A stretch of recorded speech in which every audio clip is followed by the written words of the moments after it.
आप सभी को जय मसीह की। प्रभु बहुत आशीष दे। आपको इन लगभग इस 1 से 1.5 हफ्ते के अंदर अंदर बहुत सावधानी बरतना ज़रूरी है। देखो, ध्यान से सुनना, क्योंकि हमारे पास बहुत सारी ऐसी न्यूज़ सुनने के लिए मिली है, कुछ वीडियोज़ ऐसी देखी हैं, कुछ बातें सुनने के लिए आई हैं, कुछ ऐसे प्रेयर रिक्वेस्ट जाने हैं। और मतलब मेरे भाई और बहनों, इन समय में आप लोगों को बहुत सावधानी बरतना ज़रूरी है। खासकर जो ये दीपावली से रिलेटेड जो आगे पीछे के जो त्यौहार होते हैं, इन दिनों को भी और दीपावली वाले दिन भी। क्योंकि देखो, मैं एक बात आपको बताना चाहता हूँ, ये समय ऐसा है कि अंधकार की शक्तियाँ छोड़ी जा रही थी। और भी कुछ टाइम पहले मेरी आँख भौर को खुली थी। तो जैसे मेरी आँख खुली है तो अचानक मुझे कानों में आवाज़ सुनाई देने लग रही, बहुत ज़ोरों से। किस प्रकार की? ऐसा लगा कि मैं किसी मेले में हूँ, और ऐसा लगा कि घर के बाहर से कोई बहुत बड़ी टोली जा रही है। तो अचानक आत्मा में आया, ये दुष्ट आत्माओं के काम थे, क्योंकि दुष्ट की शक्तियां छोड़ी जा रही थी। तो ऐसे समय में आप सभी को अपने बच्चों की देखभाल के लिए और अपनी देखभाल के लिए उपवास के साथ प्रार्थना करना ज़रूरी है कि किसी के पास कोई भी गलत, किसी भी प्रकार के कोई समस्या के, परेशानी के, कलेश के, लड़ाई दंगे के, मौत या एक्सीडेंट के, या किसी प्रकार के कोई नुकसान के आप में से किसी की भी ज़िंदगी में कोई बहाने ना बने। इन बातों का खासकर ध्यान रखना और उपवास के साथ प्रार्थना करना, क्योंकि दुष्ट की शक्तियां बहुत सामर्थ्य रूप से काम करने की कोशिश में थी और वो छोड़ी गई थी। क्योंकि ये दिन ऐसे होते हैं, इस दिन बहुत ज़्यादा जादू टोना टोटका और गंडे ताबीज़ वाले काम बहुत होते हैं। किसी का उतारा किसी पर, किसी का किया धरा किसी पर, कोई किसी के नाम की पूजा, कोई किसी के नाम की पूजा, कोई कुछ करता है, कोई कुछ करता है, कोई अपने उतारे चढ़ावे कर चौराहे पर रखता है, कोई किसी के ऊपर की गंदी आत्मा को कैद करता है, कोई कैद करने वाली को छोड़ता है, कोई किसी के ऊपर किसी की आत्मा को डालता है, कोई किसी को मारने के लिए कुछ आत्माओं को भेजता है, कोई किसी के नाम की पूजा करना। मतलब बहुत सारी ऐसी बातें हैं। तो प्लीज़ ऐसे समय में आपको अपने बच्चे को और अपने आप को संभाल कर रखने के लिए उपवास के साथ प्रार्थना करने की बहुत ज़रूरत है। क्योंकि बहुत बार ऐसी बातें, देखो, ये वाली बात बहुत ज़रूरी है समझना आप लोगों को, कि कई बार ये दुष्ट की शक्तियाँ किन लोगों को पकड़ती थी। ये उनको पकड़ती थी जो इनमें लापरवाही करते हैं, या फिर मतलब शैतान को खुद जानबूझकर मौका देते हैं। और दूसरा, अगर बहुत ज़्यादा पाप में जीवन है तो भी एक ऐसे व्यक्ति के जीवन में ये दुष्ट की शक्तियाँ काम करती थी जो उसको बर्बाद कर देती थी, या कोई रोक देकर, या घर में कलेश डालकर, या कोर्ट केस कराकर, या लड़ाई दंगा करा के, एक दूसरे के विरुद्ध में करा के, या बच्चों को माता पिता के, या माता पिता को बच्चों के विरुद्ध में, किसी तीसरे के चक्कर में घर में लड़ाई करवा के, मतलब किसी ना किसी तरीके से गंदी आत्माएं काम करती थी। और ऐसे टाइम पर तो बहुत आपको बचकर रहना, क्योंकि बहुत सी बातें सुनने के लिए आई थी। किसी ना किसी की जिंदगी में कभी कुछ बहाने, कुछ भी बहाने बन रहे थे मौत के, या कोई एक्सीडेंट था, या किसी ने फांसी लगा ली छोटी सी बात का बुरा मानने के चक्कर में, किसी हाथ कुछ गलत बर्ताव कर दिया, किसी को चक्कू मार दिया, किसी को कुछ खिला दिया, किसी ने कुछ खा लिया, किसी से किसी की बात सहन नहीं हो रही, गुस्से में सोचा कि थोड़ा थोड़ा हो जाएगा, लेकिन थोड़े में क्या ज्यादा, इतनी ज्यादा गुस्सा बढ़ने के कारण जान चली गई। या कोई किसी के घात में बैठा है कि मैं इसके साथ ये करूंगा, मैं इसके साथ बदला लूंगा, इस दिन इसको मारूंगा, दिवाली वाले दिन इससे बदला लूंगा। मतलब बहुत सारी ऐसी बातें हैं जिसमें आप लोगों को सावधानी बरतना जरूरी है, और अपने घरों में अपने बच्चों के लिए, अपने लिए और ऐसे सभी लोगों के लिए प्रार्थना करना बहुत जरूरी है जो भी इस त्योहार को मनाते हैं। ये वाली बातें आपको इसीलिए बताई जा रही हैं कि आप लोग ठोकर ना खाएं, जाने और अनजाने में अपना नुकसान ना उठाएं। क्योंकि बहुत सारे लोग यहाँ पर अनुभवी बैठे हैं और लोगों ने आंसू बहा बहा कर इन बातों के लिए दिल से प्रभु से पश्चाताप किया है कि हाय, हमने ऐसी गलतियां क्यों करी, हमने खुदा को जानने के बाद भी ऐसे कदम क्यों उठाए, मनुष्य को प्रसन्न करने के चक्कर में हमने खुदा को अपने विरुद्ध में अपना बैरी क्यों बना लिया। मसीह लोगों को, मसीह विश्वासियों को इन सब तीजों त्योहारों से, रीति रिवाजों से बिल्कुल दूर रहना है। ना तो ऐसे कामों में हाथ मिलाना है, ना तो ऐसे कामों में खड़े होना है, ना ही ऐसे काम करने हैं। वरन इन बातों से, इन कामों से, इन व्यवहारों से बिल्कुल 36 का आंकड़ा बनाना है। क्योंकि लिखा है कि तुम संसार का सदृश्य ना बनो, क्योंकि तुम्हारे मन के नया हो जाने से तुम्हारा चाल चलन भी बदलता जाए। और जो संसार से प्रेम करता है वो परमेश्वर से बैर करता है, और जो शरीर पर मन लगाता है, तो जो शारीरिक दशा में है, वो परमेश्वर को प्रसन्न नहीं कर सकता। तो जो भी व्यक्ति सोच रहा है कि भाई मैं अपनी खुशी के लिए कर लूं या दूसरे की खुशी के लिए कर लूं, तो शारीरिक बातें हैं कि दूसरों की खुशी के लिए और अपनी खुशी के लिए, कि भाई मेरे को अच्छा लगता है लाइटें लगाना, मेरे को अच्छा लगता है ये सब चीज़ करना, ये सब वो बात करना, ऐसे टाइम पर ही क्यों अच्छा लगता है? हम तो रोज़ कर सकते हैं, लेकिन ऐसे टाइम पर ही हम किसी के ठोकर का कारण क्यों बनने हैं? क्या दूसरे विश्वासियों को या दूसरे अन्य जातियों को क्या ये वाली बात जानकर इस बात को लेकर चकित नहीं होगा कि तुम तो विश्वास करते हो, लेकिन फिर भी क्या तुम ऐसे काम कर सकते हो? अगर कोई विश्वासी इन बातों को देख रहा है, अगर एक मसीह को देखकर ठोकर खा रहा है, तो वचन में लिखा है हाय उस पर जिसके कारण ठोकर लगती है। तो मसीह विश्वासी इन बातों का खासकर ध्यान रखे कि दूसरे तीजों त्योहारों में, पूजा पाठ में ऐसे काम धंधों में हाथ ना लगाए, ना ही खुद करे, ना ही इन चीजों में बिल्कुल खड़े हो। सावधानी बरतें। और मेरे भाई और बहनों, इन बातों का खासकर ध्यान रखना। जैसे उदाहरण के तौर पर, अगर मैं एक विश्वासी हूं और मैं भी अगर ये तीजों त्योहार बना रहा हूं, अगर आप में से किसी विश्वासी ने मुझे देख लिया तो मेरे कारण आप लोग ठोकर खा लोगे। कैसे? क्योंकि मैं एक विश्वासी हूं और आप लोग ये सोचोगे कि भाई ये तो खुद बंदा विश्वास में, लेकिन फिर भी ऐसे ऐसे काम कर रहा है। अच्छा, ऐसे ऐसे काम कर सकते हैं क्या? फिर तो पूजा पाठ भी कर सकते हैं, फिर तो यहाँ भी जा सकते हैं, फिर तो मंदिरों के अंदर ये भी खा सकते हैं, वो पी सकते हैं, सब कुछ कर सकते हैं। जब वो भाई कर रहा है तो हम क्यों ना करें? तो एक के चक्कर में दूसरा ठोकर ना खाए, क्योंकि शैतान ऐसे भरमाता है, ऐसे ट्यूनिंग करता है, शैतान ऐसे कड़वे बीज बोता है जिसका फल मृत्यु है और दुख है, पीड़ाएं हैं और कलेश है और आंसू है, इसके सिवा कुछ नहीं है। कि ऐसे कामों में, ऐसी चीज़ों के लेकर बहुत से विश्वासियों ने भी ठोकर खाई है और बहुत से विश्वासी ऐसे काम करने के कारण खुद भी दूर हो गए खुदा से और दूसरों के दूर होने का खुदा से कारण भी बन गए। खुदा से इतना दूर हो गए कि दोबारा वापस आने की भी इच्छा नहीं है। क्यों? क्योंकि शैतान ने ऐसे भरमा डाला, मतलब शैतान ने ऐसा भरमा डाला कि कभी किसी को किसी के विरुद्ध में, किसी को किसी के विरुद्ध में, मनुष्य को खुदा के विरुद्ध में, खुदा के लोगों के विरुद्ध में, विश्वासियों के विरुद्ध में। जो कोई विश्वासी अगर उनको समझा रहा है उन दूसरे विश्वासियों को, तो वो आपस में एक दूसरे के विरुद्ध में हो रहे हैं। तो शैतान ने ऐसे कड़वे बीज बोकर एक मन के अंदर ऐसे मिसअंडरस्टैंडिंग को क्रिएट किया, जिससे कि एक विश्वासी सच्चा विश्वासी ना रहा। और प्रभु का वचन भी कहता है कि बालकों, अपने आप को मूर्तों से बचाकर रखो। और यह भी लिखा है कि सारे हे प्रभु कहने वाले स्वर्ग के राज्य के वारिस नहीं होंगे।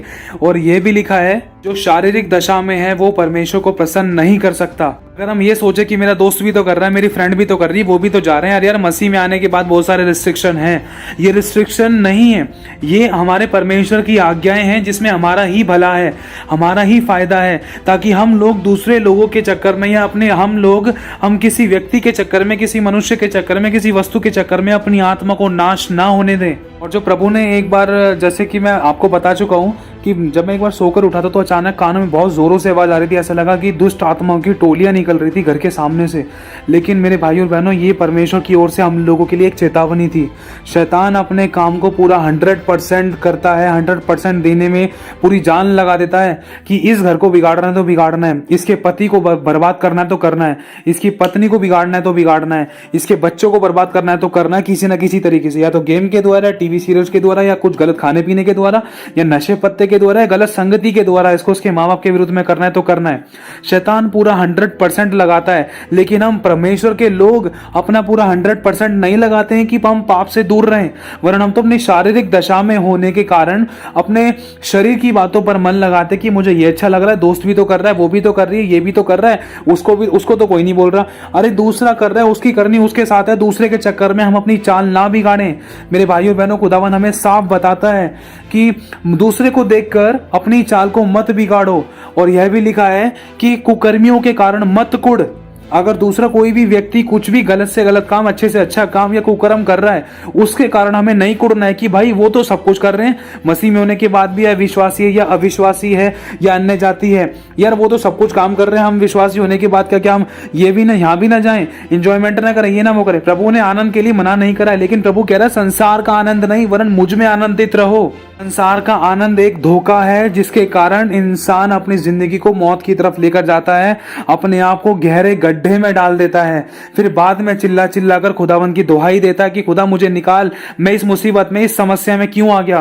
क्योंकि हमने ऐसी गवाहियां सुनी है कि जिन माता पिता ने अपने बच्चों को सही शिक्षा नहीं दी है, उन्हीं बच्चों ने ऐसे पैतरे, ऐसे कारनामे दिखाए हैं जिसके कारण माता पिता की आंखों में आंसू हैं, आज तक आंसू हैं। ये सच्चाई है मेरे भाइयों और बहनों, ये आंखों देखी है, इसीलिए आपको बताना चाहता हूं। फिर इसके बाद धीरे धीरे से बच्चों का खुलना होता है। अगर फिर माँ बाप दोबारा से उनकी इच्छाएं पूरी नहीं करते तो फिर बच्चे माँ बाप के विरुद्ध में होते हैं। फिर जानबूझकर बच्चे कुछ ऐसी हरकतें करते हैं, जानबूझकर कई बार ऐसी हैबिट्स बन जाती है कि माँ बाप को मजबूरन करना पड़ता है, चाहे उधार लेकर करो उनकी जरूरतें पूरी, चाहे कर्जा लेकर करो, चाहे कहीं ना कहीं से पैसे कमा के लेकर आओ, भाई उनकी जरूरतें पूरी करनी है तो करनी है। क्यों? क्योंकि लाड प्यारी ऐसा डाला है, ये सच्चाई है। मैं किसी को भड़का नहीं रहा हूं, मैं भड़का नहीं रहा हूँ, ये सच्चाई है मेरे भाई और बहनों, इसलिए आपको बताना चाहता हूँ। अपने बच्चों को भी ऐसे कामों से, ऐसी करतूतों से, ऐसे रीति रिवाजों से, ऐसे अभिलाषाओं से, चाहे बम पटाखे फोड़ने के, चाहे किसी भी प्रकार के कोई भी ऐसे इंजॉयमेंट के, जो संसार के मतलब रीति रिवाजों से जुड़ा हुआ है, जो पाप से जुड़ा हुआ है, जो व्यभिचार से जुड़ा हुआ है, जो किसी प्रकार की मूर्ति पूजा से जुड़ा हुआ है, जो किसी प्रकार के गलत और गंदे कामों से, गंदे ताबीजों से जुड़ा हुआ है, तो ऐसे कामों के लिए आपको अपने बच्चों को रोकना है। और ऐसे बातों के लिए आपको अपने बच्चों के लिए प्रार्थना जरूर करनी है, ताकि उनके प्राण नरक में ना जाएं।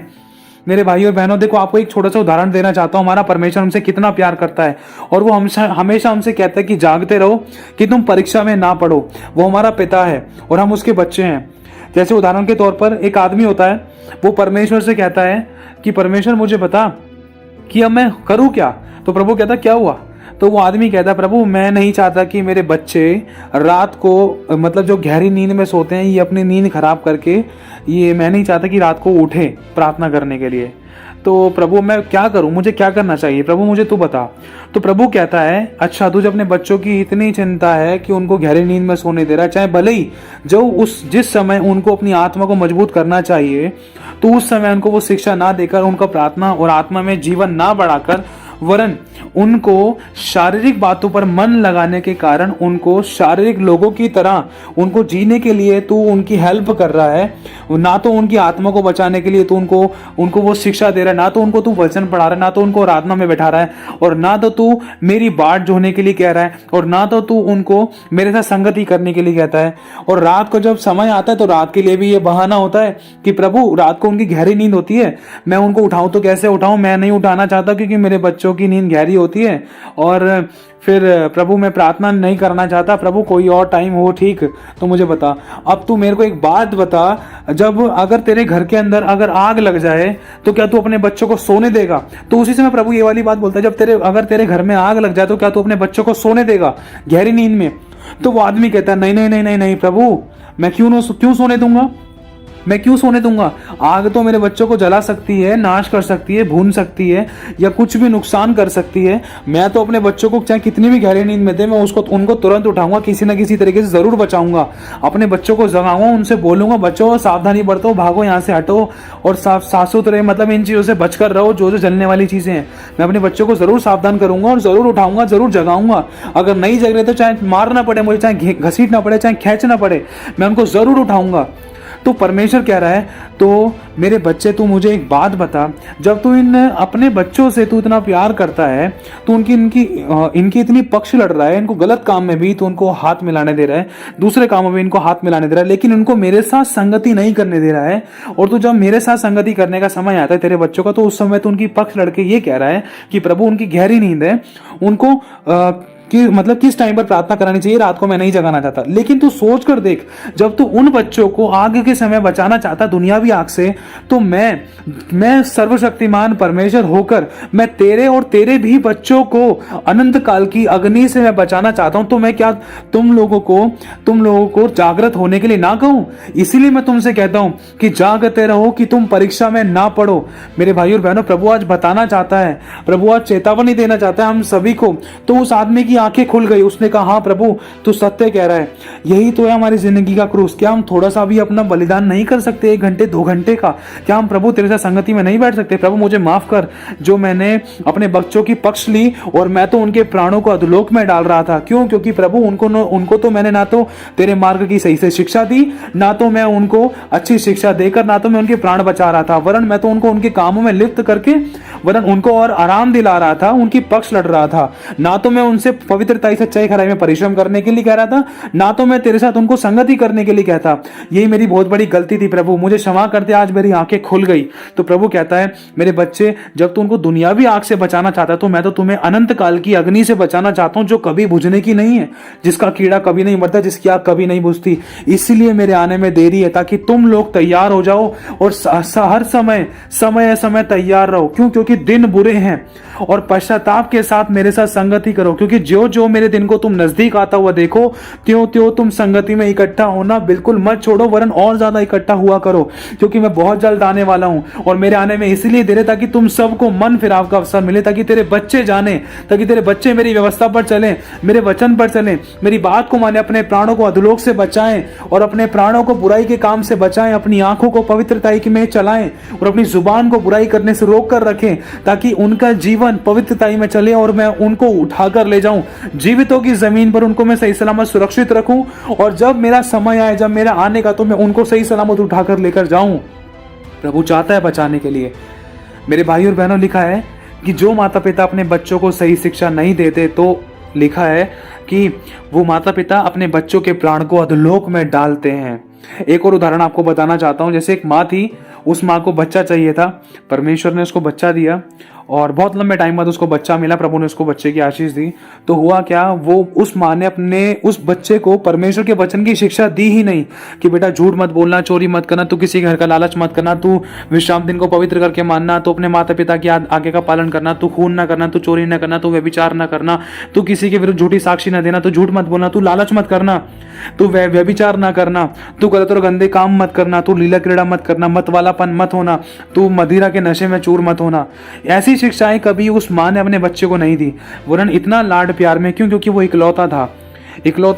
आज हर एक माता पिता अपने, चाहे 2 हो चाहे 3 बच्चे हो, मतलब प्यार एक हर एक जन से सभी एक तरीके से करते हैं। कोई भी उनको इकलौते की तरह शिक्षा नहीं देता है, मतलब उनको इकलौते की तरह प्यार पाल पोस कर बड़ा तो करते हैं, रखते हैं, तीनों बच्चों से सेम प्रेम करते हैं, चारों बच्चों से समान प्रेम करते हैं, हल्का फुल्का 19-20 हो जाता है। लेकिन जब शिक्षा देने की बात आती है, तो शिक्षा देने के समय बिल्कुल अपनी जुबान पर चुप्पी लगा लेते हैं। इसके साथ साथ तो वो बच्चा जब बड़ा होता है, धीरे धीरे करके बड़ा होता है, तो उसकी माँ के लाड प्यार के चक्कर में, और उसने जब वचन की शिक्षा ना तो अच्छे से बच्चे को दी और ना उसको परमेश्वर के मार्ग पर चलाया, ना तो उसके चांटे बजाए, ना तो उसको डांटा, वरन उसको इतना प्यार करने लगी वो, क्योंकि उसने उस प्यार का फायदा उठाया कि मेरी माँ तो कुछ बोलती नहीं है, तो उसकी गलत संगति हो गई।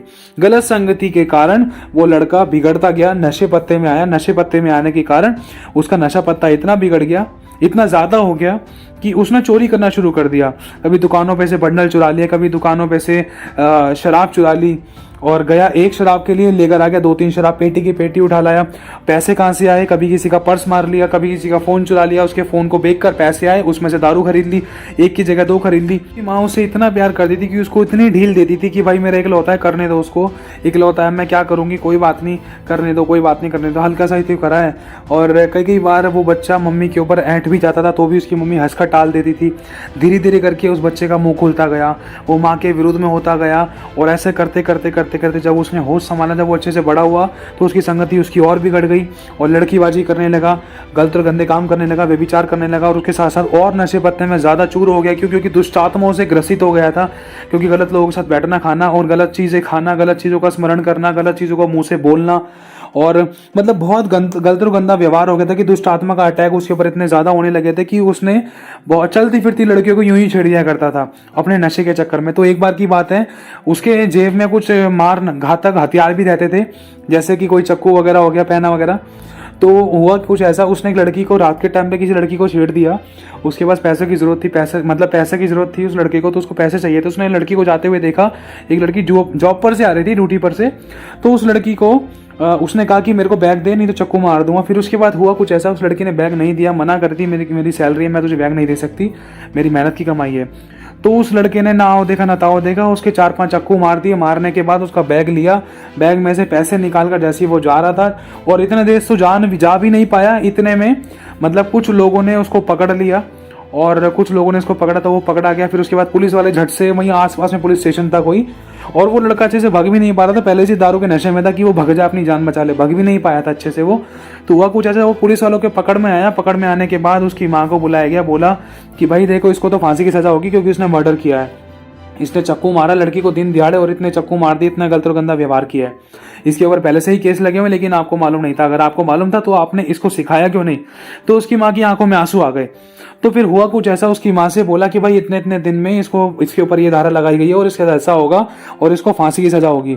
तो उसकी माँ इस चीज़ को लेकर बहुत रोती है, घर में जाती है। 8 से 10 दिन के बाद उसको दोबारा से कॉल आता है कि तुम्हारी माँ, कि भाई आ जाओ, आपके बेटे को आखिरी बार देख लो, उसको फांसी दी जा रही है।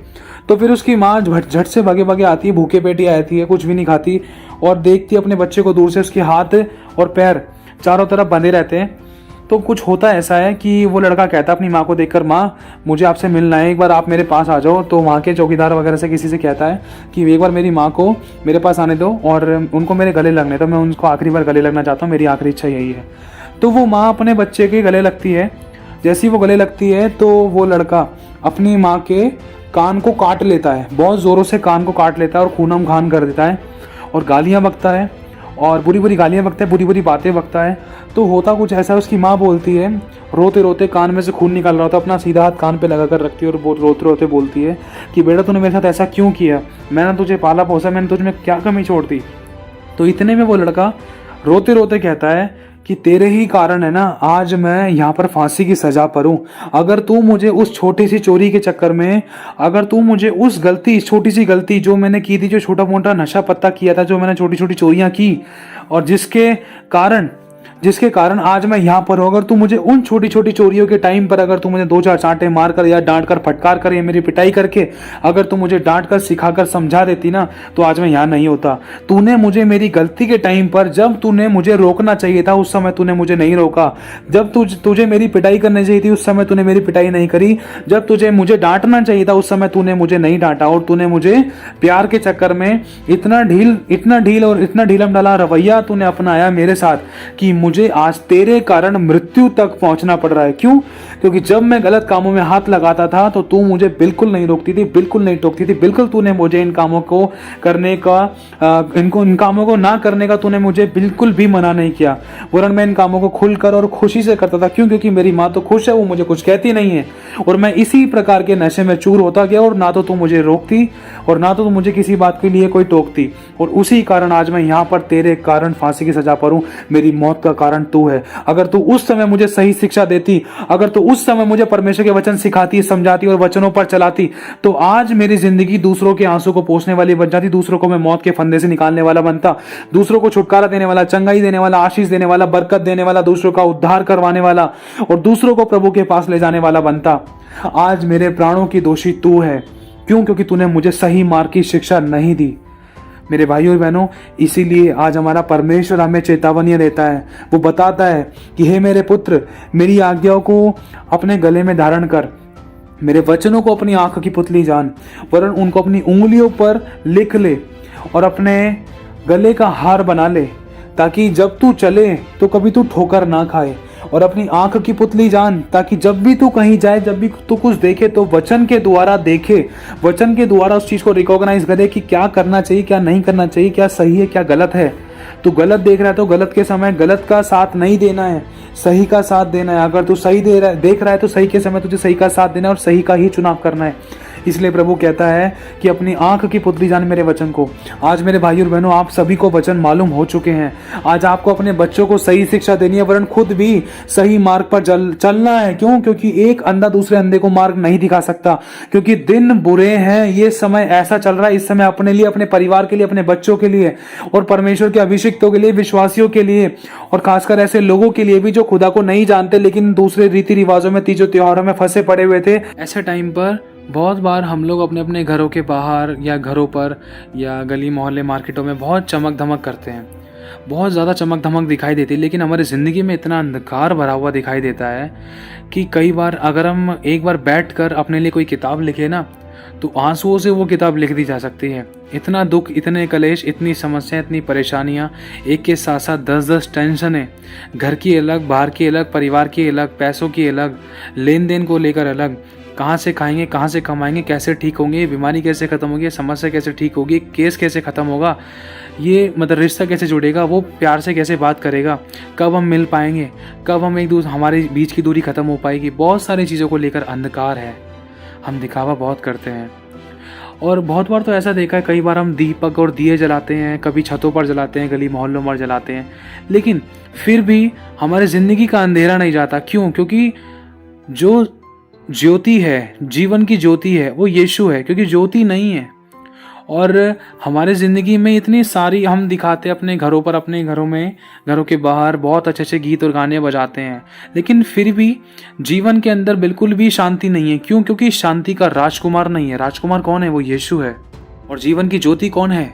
वो यीशु है। हम दिया धूपबत्ती अगरबत्ती तो बहुत ज़्यादा लगा कर दिखाते हैं, हम बहुत इस चीज़ को बहुत अच्छा भी मानते हैं और दूसरे लोगों को भी इस बारे में शेयर करते हैं, समझाते हैं कि हाँ भाई हम बहुत बड़े भक्त हैं, बहुत अच्छी पूजा पाठ करते हैं, लेकिन हमारे अंदर क्या कड़वाहट, क्या जलन, किस दुख और कलेशों से पनप रहे हैं वो हम जानते हैं। कहते हैं ना कि कब्र का हाल मुर्दा ही जानता है, तो बिल्कुल उसी तरीके से। लेकिन फिर भी क्या करें, ये सब कुछ करना पड़ता है। अगर नहीं करेंगे तो संसार में ही रहेंगे कैसे? अगर नहीं करेंगे तो 4 क्वेश्चन उठेंगे, अगर नहीं करेंगे तो लोग बोलेंगे, अगर नहीं करेंगे तो 10 लोग पूछेंगे, बतलाएंगे, समझाएंगे, ताना मारेंगे, टोन कसेंगे, 4 बातें बकेंगे, हंसी मजाक बनाएंगे और खिल्ली उड़ाएंगे, कमज़ोर हमें कमज़ोर करेंगे। बहुत से ऐसे दोष लगाए जाएंगे कि तुम्हारे पास पैसे नहीं है, तुमसे पूजा नहीं हुई, तुमसे पाठ नहीं हुआ, तुमसे ये नहीं हुआ, तुमसे वो नहीं हुआ। लेकिन क्या करें, करना पड़ता है, संसार में रहते हैं ना, करना पड़ता है। सबसे बड़ा रोग क्या कहेंगे लोग? लोगों का काम है कहना, वो कहते हैं तो करना पड़ता है। लेकिन इसके अलावा कई बार ऐसा भी है कि हम बहुत धनवान भी हैं, बहुत ज़्यादा धन है, इतना धन है कि हाथ मारे तो गड्डी, लात मारे तो नोट, समझ नहीं आता रखे तो रखे कहाँ। अपने फर्श में हमारी शक्ल दिखाई देती है, शीशे में मोती जड़ रखे हैं, फ़ोन में हीरा लगा हुआ है और सोने और चांदियों की अंगूठी और जेवर और जवाहरात पहनते हैं और मतलब चांदी और सोने के बर्तनों में खाना खाते हैं, लेकिन फिर भी अपने अपनों के लिए रोते हैं कि कोई 4 शब्द खुशी से बोल दे। प्रेम की आशीष नहीं है। क्यों? क्योंकि आशीषों का सोता नहीं है। आशीषों का सोता कौन है? आशीषों का सोता और अनुग्रह का दाता कौन है? वो यीशु है, प्रभु यीशु मसीह का अनुग्रह। मेरे भाई और बहनों, आज इंसान के पास सब कुछ है, क्योंकि लिखा है, वचन में साफ लिखा है, यदि मनुष्य सारे जगत को भी प्राप्त कर ले, अगर अपने प्राणों की हानि उठाए तो उससे क्या लाभ? सब कुछ व्यर्थ है। वचन में साफ लिखा है, सब कुछ व्यर्थ है। अगर इंसान सब कुछ इकट्ठा कर रहा है और अपनी देह को कह रहा है, अरे तू कुशल से जी, बहुत समय तक तू जीवित रहे, बहुत धन इकट्ठा कर रखा है, क्या उसको पता है कि कल उसको ठोकर लगने के बाद वो खत्म हो जाएगा? नहीं पता। वो धन रखा रह जाएगा। वो अपना बुद्धि चलाता है लेकिन खुदा पर भरोसा नहीं रखता है। वो धन उसका प्राण नहीं बचा सकता। और बहुत ज़्यादा हम लोग बम पटाखे भी फोड़ते हैं, रंग भी खेलते हैं, बहुत अच्छे तीजों त्योहार भी बनाते हैं, लेकिन एक तरफ तो रंग खेलते हैं, दूसरी तरफ हमारी ज़िंदगी में जहर घुला हुआ होता है। अगर किसी से बात करें तो बुरे, अगर ना बताएं तो बुरे, अगर किसी से कुछ शेयर करें तो मजाक उड़ाया जाता है, अगर किसी से कुछ छुपाएं तो बुरा मान लिया जाता है। समझ में नहीं आता है। और अगर बाहर बम फोड़े ना तो 4 लोग पूछते हैं कि तुमने दिवाली नहीं बनाई। अगर दिवाली मनाते हैं तो घर में दिवाले बनना शुरू हो जाते हैं। किस प्रकार के दिवाले? बाहर 4-5 बम फोड़ कर आते हैं, लेकिन घर परिवारों में अपने रिलेशंस में इस प्रकार के बम फूटते हैं, इस प्रकार के युद्ध होते हैं कि अपने अपनों को छोड़ जाते हैं, अपने अपनों से रूठ कर बैठ जाते हैं, जल कर बैठ जाते हैं। जीवित और एक साथ होते हुए भी कोई सीधे मुंह बात नहीं करता है। क्या फ़ायदा उस ऐसी खुशी का जिसमें खुदा नहीं है? इसीलिए प्रभु कहता है कि प्रभु में सदा आनंदित रहो, मुझ में सदा आनंदित रहो। संसार का आनंद तो सिर्फ पल भर का है, जो एक भौर की तरह है, कुछ पल है फिर उसके बाद फिर से उड़ जाने वाला कोहरा है। लेकिन प्रभु कहता है मुझ में सदा आनंदित रहो, मैं तो तुम्हें सदा जय के उत्सव में लेकर चला फिरा करूंगा। ये तो पल भर के तीजों त्योहार होते हैं जिसमें तुम्हें कुछ पल का आनंद होता है, लेकिन फिर भी वो भी छाती पर पत्थर रख के तुम्हें जबरदस्ती उस आनंद में सहभागी होना पड़ता है, वो मनाना पड़ता है, जिद करनी पड़ती है और कर्जा लेना पड़ता है और बहुत कुछ ऐसा करना पड़ता है जो आप नहीं करना चाहते, लेकिन फिर भी हो जाता है। कई बार दूसरों के साथ अगर शामिल ना हुए तो 4 लोग टोन कस देते हैं, लेकिन फिर भी करना पड़ता है। ये सच्चा आनंद नहीं है। ढूंढो उस आनंद को। जीवन की ज्योति यीशु है, अनुग्रह का दाता यीशु है, पापों को क्षमा करने वाला यीशु है, चंगाई, छुटकारा, आशीष और बरकत देने वाला, सच्ची शांति देने वाला यीशु है, सब कुछ देने वाला यीशु है। अगर यीशु जिंदगी में नहीं है तो जिंदगी नहीं है। ये मत सोचना कि हम सांस ले रहे हैं जिंदगी है, तो सांस लेना ही जिंदगी नहीं है। सांस वो लोग भी ले रहे हैं जो वेंटिलेटर पर पड़े हैं, सांस वो लोग भी ले रहे हैं जिनका कोई नहीं है, जो अनाथ आश्रम में पड़े हैं। जिंदगी नहीं है। इसलिए कहा जाता है कि जो कभी पाया वो कभी सोचा नहीं, जो सोचा वो कभी मिला नहीं, जो मिला वो कभी राज आया नहीं, जो खोया वो याद आता है, जो पाया वो कभी संभाला जाता नहीं। इसीलिए आज खुदा का वचन आपको मिल रहा है तो उसे संभाल लो, समझ लो और पकड़ लो। जो बीत गया उसको छोड़ दो, जो आने वाला है उसको पकड़ लो। अपने आप को वचन से करेक्ट करो, जहाँ गलत हो वहाँ पर सही करो और सही चुनाव करो। बोल्ड स्टेप उठाओ, परमेश्वर को प्रसन्न करो। मनुष्य को खुश करने के चक्कर में मत रहो, क्योंकि मनुष्य को अगर आज खुश कर दिया, कहने का मतलब अगर आज संसार को खुश करने के लिए, मनुष्य को खुश करने के लिए खुदा से बैर करते हैं ना, तो जिस दिन वो मनुष्य रूठ गया, जिस दिन उस मनुष्य ने अपने घर का दरवाजा बंद कर दिया, तो दर दर की ठोकरों के और आंसू और कलेशों के सिवा कुछ नहीं मिल सकता। क्यों? क्योंकि कोई आंसू नहीं पोंछता यीशु के सिवा, कोई अपना दरवाजा नहीं खोलता यीशु के सिवा, कोई सीने नहीं लगाता यीशु के सिवा। क्योंकि वचन में लिखा है, जब पतरस डूबने लगा तो यीशु ने उसका हाथ थाम लिया और उसको अपने सीने से लगा लिया। और वचन में लिखा है कि तू खटखटाएगा तो खोला जाएगा।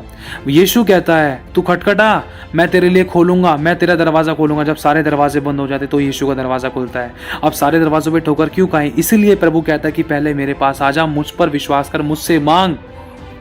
मेरे भाई और बहनों, और प्रभु ही कहता है कि मैं तेरे आंसू को पोंछ डालूंगा, तेरे आंसू को मैंने अपनी कुप्पी में भरा है, मैं तेरे मारे मारे का हिरने फिरने का हिसाब रखता हूं, मैं तुझे चंगा करूंगा, मैं तेरे घाव पर तेल मलूंगा। लेकिन आज हम किस पर भरोसा रखते हैं? जो हमारे घाव पर नमक छिड़कते हैं। आज हम किस पर भरोसा रखते हैं? जो हमारे घाव पर आग लगाते हैं। आज हम किस पर भरोसा रखते हैं? जो हमारे मुंह पर दरवाजा बंद करते हैं, हमारे ऊपर दोष लगाते हैं, हमें करके सुनाते हैं। हम किसको खुश करते हैं? जो हमारे लिए कुछ नहीं कर सकते। यीशु ने हमारे लिए सब कुछ कर दिया। प्रभु ये नहीं कह रहा कि मनुष्य से बैर करो, नहीं। प्रभु कह रहा है, जिस मनुष्य को तुम देखते हो, अगर तुम उस मनुष्य से प्रेम नहीं करते, तो तुम जिस परमेश्वर को नहीं देखते तो उस परमेश्वर से कैसे प्रेम करोगे? परमेश्वर कह रहा है, मनुष्य से अपनी देह के समान प्रेम करो, लेकिन उन पर भरोसा मत करो। प्रभु कह रहा है, भरोसा मुझ पर रख। मेरे भाई और बहनों, और प्रभु आज एक बात बताना चाहता है अपने बच्चों के लिए, खासकर अपने परिवारों के लिए, इस बात के लिए खासकर प्रार्थना करना और उनको किसी भी गलत काम की, गलत चीज़ों की अनुमति मत देना। कहीं शैतान को बिल्कुल ही मौका ना मिले, फिर बाद में मत कहना कि ये चोट कैसे लग गई, ये समस्या कैसे हो गई, ये नुकसान कैसे हो गया, ये परेशानी कैसे हो गई, ये दुख कैसे हो गया, ये एक्सीडेंट कैसे हो गया, ये तकलीफ कैसे आ गई, ये लड़ाई दंगा कैसे हो गया, ये तो बात थी नहीं, ये समस्या कैसे उत्पन्न हो गई, ये नुकसान तो होना ही नहीं था, ये कैसे हो गया, ये घाटा कैसे हो गया, ये पैसे कैसे हो गए, ये समस्या कैसे हो गई, ये दर्द कहाँ से हो गया, ये बीमारी कहाँ से हो गई। ये सब बहाने हैं, क्योंकि शैतान का अवसर मनुष्य खुद ही देता है। इसलिए प्रभु मना करता है, इन तीजों त्योहारों से, इन रीति रिवाजों से मैं उकता गया हूं, मैं जी से बैर करता हूं। मेरे भाई और बहनों, खुदा चाहता है कि एक नाव में पैर रख। यदि तू दो स्वामी पर भरोसा रखता है तो दो स्वामियों की सेवा नहीं कर सकता। दो नाव में पैर रखेगा तो डूबेगा। अगर दो स्वामियों पर तू भरोसा रखता है, दो स्वामियों को तू मानता है, तो उसमें से तू एक से प्रेम करेगा और दूसरे से बैर करेगा। इसीलिए प्रभु कहता है, आज तो चुन ले कि तुझे किसे चुनना है। जीवित है परमेश्वर को, जो तुझे और तेरे घराने को, तेरे परिवार को नरक से, अधोलोक से बचाकर अनंत काल का जीवन दे सकता है, और जो तूने खोया उससे कई गुना मल्टीप्लाई कर दे सकता है, जो तूने कभी सोचा नहीं। या फिर तू उन पर भरोसा करेगा जिसके पूजने के द्वारा या जिस पर भरोसा करने के द्वारा तुझे आज तक कुछ नहीं मिला। अपनी जिंदगी को जांच और परख, एक बार टेस्ट कर अपना। सोच, 2 मिनट बैठकर सोच कि तूने आज तक अपना 100% दूसरे कामों में, तीजे त्योहारों में, रीति रिवाजों में, पूजा पाठ में दिया, उसका तुझे क्या अच्छा प्रतिफल मिला और कितने सालों में तुझे क्या प्रतिफल मिला। देख, मैं रोटी भूखों को भी देता हूँ, जो मुझ पर भरोसा करते हैं उनको भी, जो नहीं करते उनको भी देता हूँ। मैं धर्मी और अधर्मी दोनों पर मैं बरसाता हूँ, लेकिन जो मुझ पर भरोसा रखता है उसके ऊपर मैं स्पेशल अनुग्रह करता हूँ। लेकिन जब से तूने मुझ पर भरोसा किया है, तो क्या आज तक तू जीवित है? लेकिन बहुत से ऐसे थे, ध्यान रख, बहुत से ऐसे थे जो आज का दिन भी नहीं देख पाए। ये मत बोल कि दूसरे भी तो जीवित हैं। हाँ, मैंने अनुग्रह किया है, लेकिन वो नहीं जानते। लेकिन तुझ पर भी मेरा स्पेशल अनुग्रह है। तू मुझे आज जान चुका है। तूने मुझे नहीं, वरन मैंने तुझे चुना है। इसलिए फल ला और फलवंत हो जा। अपने पाँवों को बुराई करने से रोके रख। मैं चाहता हूँ कि पहला स्थान तू मुझे दे और मेरे अनुसार चल, ताकि शैतान तुझे फटकने ना पाए। मैं तेरी रक्षा करूँगा।